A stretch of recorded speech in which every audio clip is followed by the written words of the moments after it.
വേങ്ങരയിൽ തോൽക്കുമെന്ന് കരുതിയിട്ടാണ് കുഞ്ഞാലിക്കുട്ടി മലപ്പുറത്തേക്ക് മാറിയത്.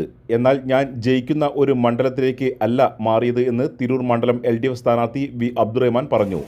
ഇങ്ങോട്ട് മാറി എന്നുള്ളതിന് അവർ പറയുന്ന കാര്യങ്ങളാണ്. ഇപ്പോൾ മാറ്റത്തിൽ ആരും മോശമൊന്നും. ഇപ്പോൾ കുഞ്ഞാലിക്കുട്ടി വേങ്ങരയിൽ നിന്നും മലപ്പുറത്തേക്ക് മാറിയത് അവിടെ കൂടുതൽ സൗകര്യത്തിനാണ്. ഇവിടെ തോൽക്കുമെന്ന് പേടിച്ചാണ്. പക്ഷേ ഞാൻ മാറിയത് ജയിക്കുന്ന ഒരു മണ്ഡലത്തിലേക്കല്ല ഞാൻ മാറിയിട്ടില്ല. ഇവിടെ നഗരസഭയുമായി ബന്ധപ്പെട്ട് പ്രവർത്തിക്കുന്ന കാലത്ത് നിരവധി കാര്യങ്ങൾ ചെയ്യാൻ നമ്മൾ തീരുമാനിച്ചു. തിരൂർ നഗരസഭയിലെ കാക്കടവ് സ്വപ്നനഗരി പ്രദേശത്ത് സ്ഥാനാർത്ഥി പര്യടനം നടത്തി. തകർന്നു കിടക്കുന്ന കാക്കടവ് പാലവും സ്ഥാനാർത്ഥി സന്ദർശിച്ചു.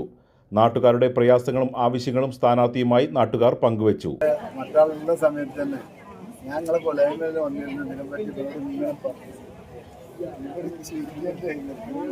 ഇപ്രാവശ്യം ഞാൻ പറയട്ടെ, എൻ്റെ മനസ്സിലുള്ള ഒരു പദ്ധതി കൂടി സ്ഥാനാർത്ഥി വന്ന് ഈ റോഡ് അങ്ങോട്ട്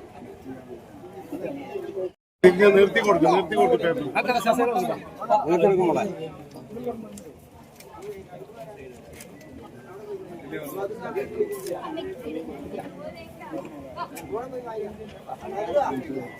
നമ്മളിതാണ് ഞാൻ പറഞ്ഞത്.